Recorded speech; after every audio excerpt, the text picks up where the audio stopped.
Hello, welcome back. For those of you that are new here, my name is Kristen Lankford and I am a pre-K ESE teacher. For those of you that have been around, thanks so much for watching. Today's video is another weekly vlog.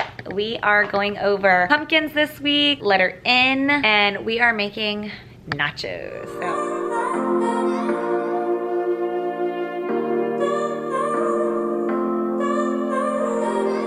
Week off showing you guys our cooking. It's an easy one today because it is all together. They're not really going to be able to make their own individual nachos, but that's okay. We're just going to get a cookie sheet and then we'll talk through the positional words of, you know, what goes first, what do I put on top of it, things like that.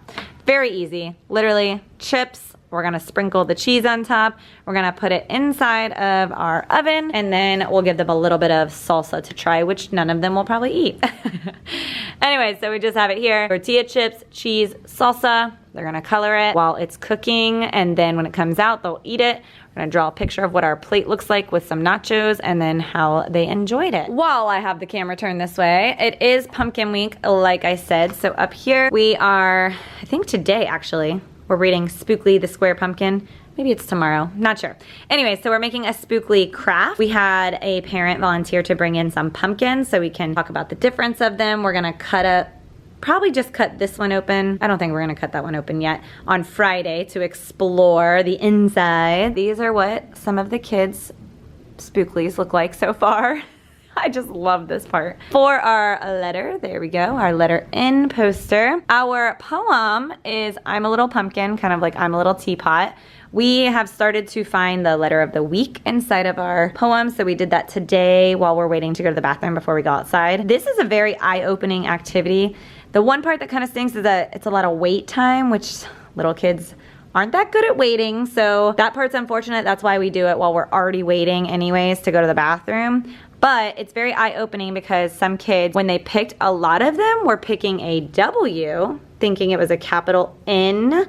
So I was like, oh, interesting. So it was a teachable moment to talk about that. Obviously, a lot of them were picking the letter M because it looks like an N, so we talked about it only has one hump. And then the other one that one kid picked was a letter U, and so another teachable moment to show an upside down N is like a lowercase u. So finding the letter is good for them to just recognize that letters are inside of words, but it also shows you those misconceptions of what they visualize with the letter. And it gives you an opportunity to talk about the other letters of the alphabet. We did read a nonfiction book, so I just made this quick chart, nothing special, and we labeled the parts to get that vocabulary going. Also over here, we have paper everywhere. I'll show you, we're making our costumes still.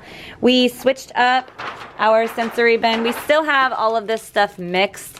We thought maybe we'd be able to use a strainer to get it all out, but I don't think that's gonna happen. So we're gonna have to just, when we go to store it, it's just gonna be stored all together and we're just gonna have to use this mix next year for October, pumpkin, Halloween, all that stuff. It'll be 3 weeks in a row that we're using that as the base.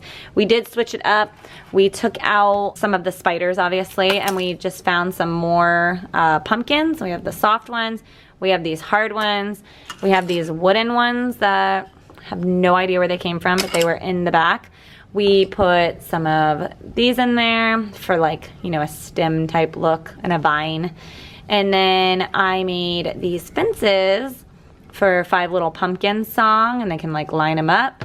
We also added some funnels, which I wish they were a little bigger because they kind of have a hard time fitting through. But this is the best part and the kids are loving this. We have these, our district bought these for the kids for water bottles, but I'm sure you can imagine giving a water bottle like this to a 4-year-old would be a disaster. So we actually are using them more for activities in the class. We're gonna make some of those sensory bottles with them as well.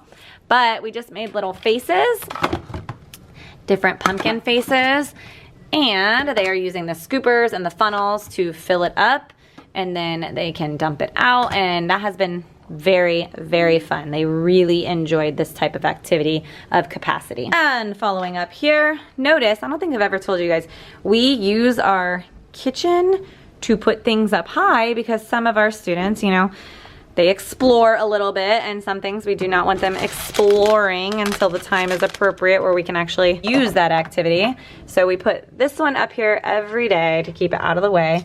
when they get taller, we're gonna be in trouble. But we're making pumpkins. We put a pumpkin cutter in there, orange Play-Doh. We have some of these for the vine. We have real sticks for the stem. This is for making the mouth and then some eyes. They have been super creative with this too. I know I've already said it before, but I really love this activity, and so do the kids. Also, we keep our car bucket up here because we have a student who loves, and they are allowed, a car is one of the fidgets that they are allowed to use, but we're trying to make it be one of the cars, not come over here and dig through the bucket every 5 seconds to pick out a new car for your fidget. So we just keep it up here, out of sight, out of mind. Causes less distraction and less opportunities for the kid to get into something. And finally, a dinosaur update.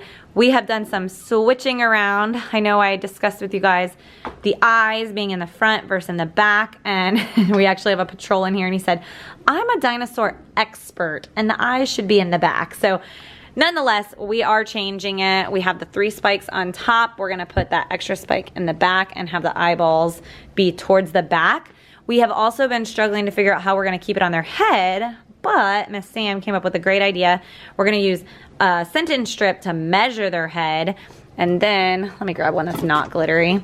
We will hot glue the sentence strip inside so that the sentence strip goes on their head, and then this will stay instead of being like back and forth. Also added to her outfits by doing some Dinosaur Tails. This one has it already, so we just took paper, we laminated it, we're adding it with cotton balls, and then we hole punched, and we're just tying a yarn, and we're gonna put that around their waist so that when they walk, you know, it goes back and forth. Okay, in addition to that, she took the shirts home. She's such a hard worker. Took the shirts home over the weekend and added some felt to the back of the shirt. So they're all dyed, but now we added felt spikes to the back. So they're gonna have their hat with the spikes, their shirt will have spikes, their tail will have spikes. Also, all different types. So the hat ones are made out of cardboard, the ones on the shirt are made out of felt, and the ones on the tail are paper. Whatever. It's gonna be a great dinosaur. So it's gonna be super cute. The girls have tutus, and I don't know if we'll have time, but we were thinking about maybe making like shoe covers that have, like, are green and have like the feet, but that might be a little too ambitious. We are making these because for Halloween, we trick-or-treat around our front office and our library and our cafeteria, and so the kids dress up, and instead of them wearing their own costumes and like possibly losing a piece or breaking a piece or anything like that, we just do class-wide costumes. It gives them something fun, and they look so cute when it's all together. So our district sometimes has a trick-or-treat event. My kids got to experience it, not Casey last year because of COVID, but all the pre-K classes go to a certain school, and the pre-K and ESC department sets up like games and trick-or-treating and all that. It's kind of a field trip for them. So that's where the creative costumes started, but then last year we weren't allowed to do it, and we just kept making the costume anyways and made a trick-or-treating event at school. And then now we're doing that again this year. I was hopeful that they would open it back up, but not quite yet. We are still gonna plan a field trip. We have a manatee center very close to us. So it's basically where the water is warm. So when it starts to get cold outside, the water in this area is warm, and they made a place there for you to go, and you see the manatees literally swimming right there. And then they have an inside area, and they have stingrays there. They've really like added to it. They have a butterfly garden, and we're gonna do that, and it's very close. So it's a quick little field trip for their little learners. But we're gonna do that later when it gets cold outside, which is like never in Florida. But fingers crossed, we pick a perfect day and the manatees are actually there when we go on our field trip. I'm gonna go, the kids are gonna come in a minute, and we're gonna eat some nachos. Hello, happy Friday. I'm dressed like this because our principal gave us a day for dress like a PE teacher, just to have fun. So I put on just like a regular t-shirt, some running shorts, and some tennis shoes, and then I felt like I looked a little bit like a bum, so I went ahead and braided my hair into little pigtails to make it look a little cuter. Anywho, I did not get to record yesterday, and surprisingly, I found time to record today because I was alone today. Miss Sam, her daughter was sick, so she had to stay home, and then I had all the kids by myself until 10 o'clock. And then one of my students has an ABA therapist and she is amazing. So she came in and was kind of helping with everything, not just the one student she works with. However, more news on that. We did hire a new para.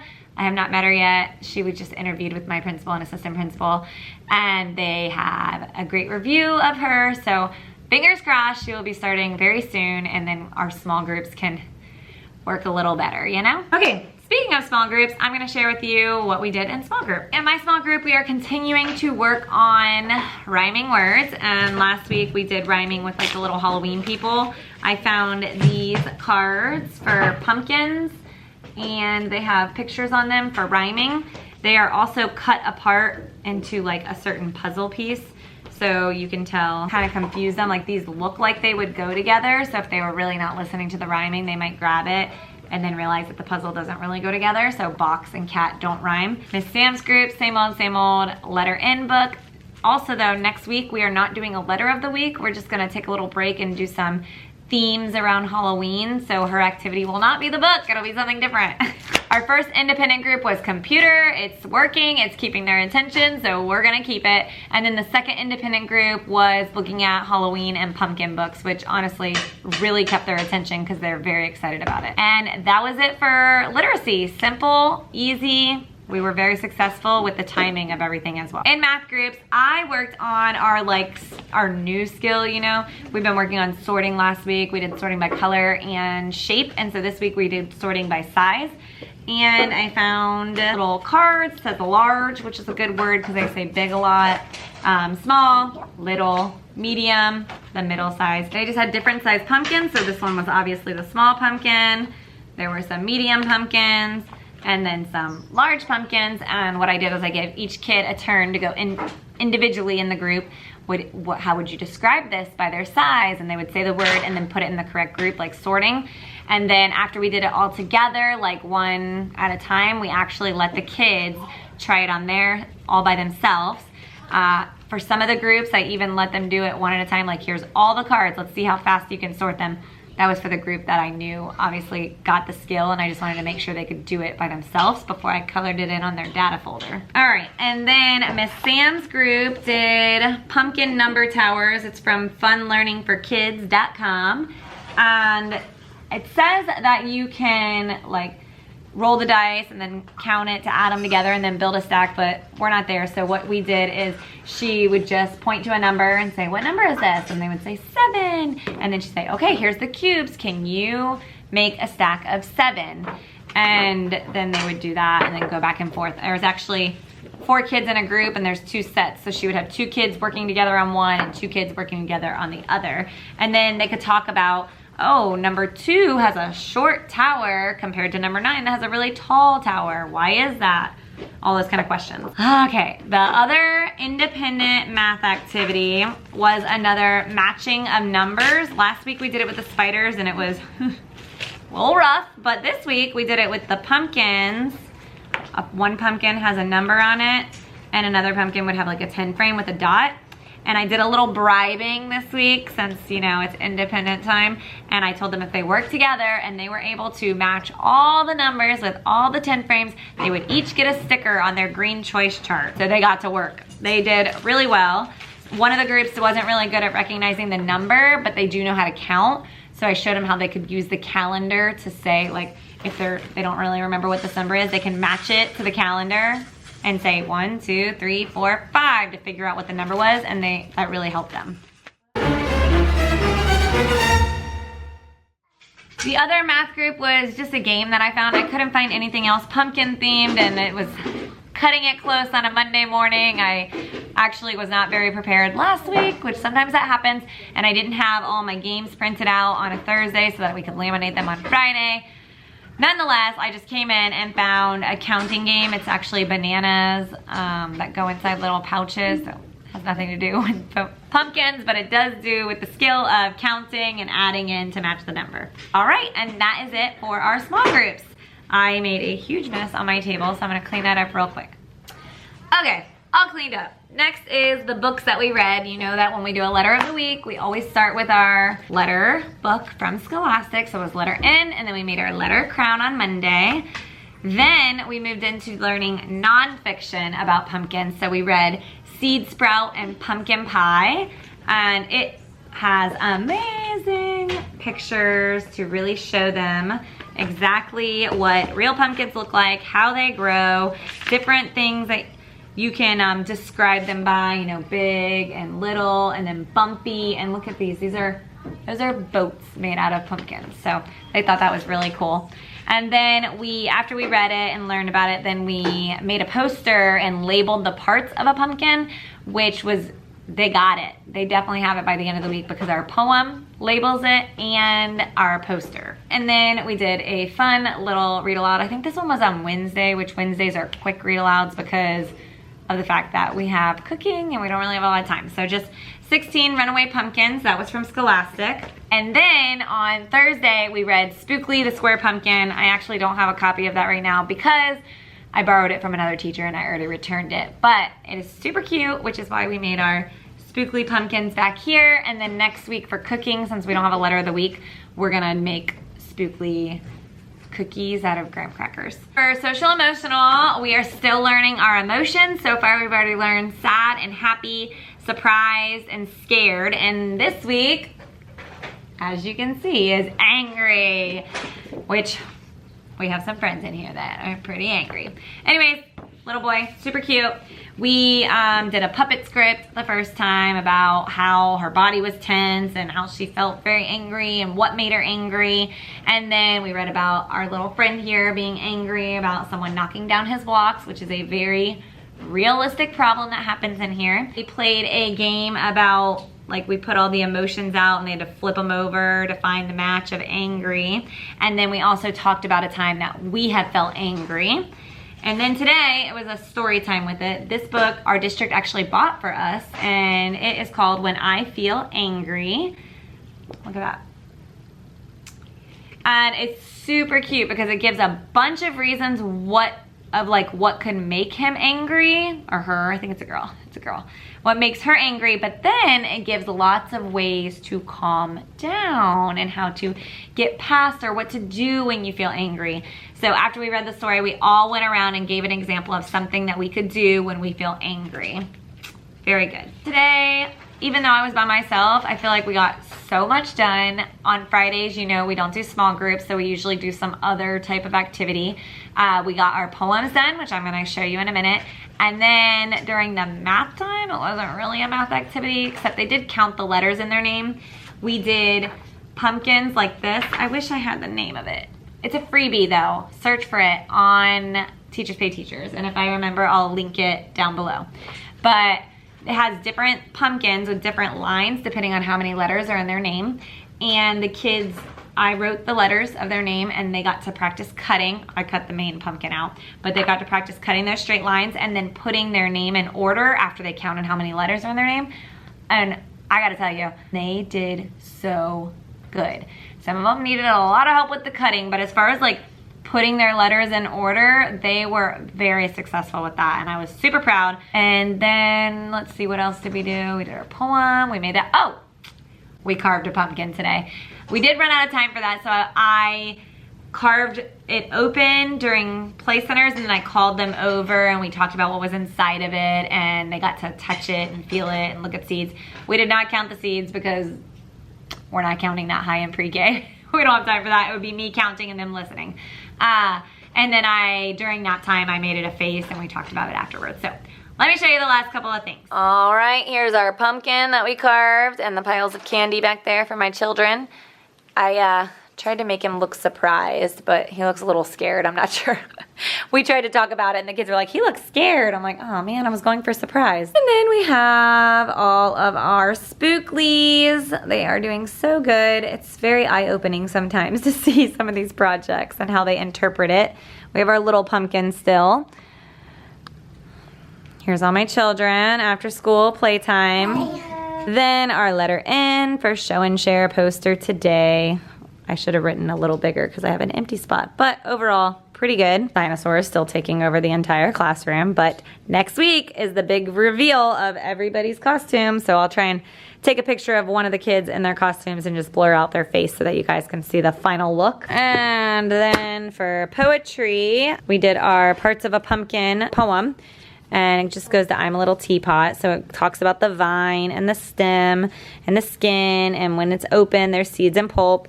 So I did a die cut of a pumpkin that was in our library. Cut out a little rectangle for the stem. Gave them some seeds. This is supposed to be the pulp. And then this is the vine. I had to help that student with the vine. It was a little tricky. I'm just going to show you another example. See? And they were using like a dark orange to do the pulp. Very cute and easy. Okay, so that is it. Happy Friday. I know when you're watching this, it's probably not Friday. I don't even know when it is. I'm so behind on doing videos, but I'm gonna catch up, I promise. I am recording, I'm just not having time to edit because I live at the soccer field. I need to bring my computer. Anyways, as usual, if you like this video, don't forget to click like, subscribe, that notification bell, and I will be back next week for a Halloween week. Bye. Bye.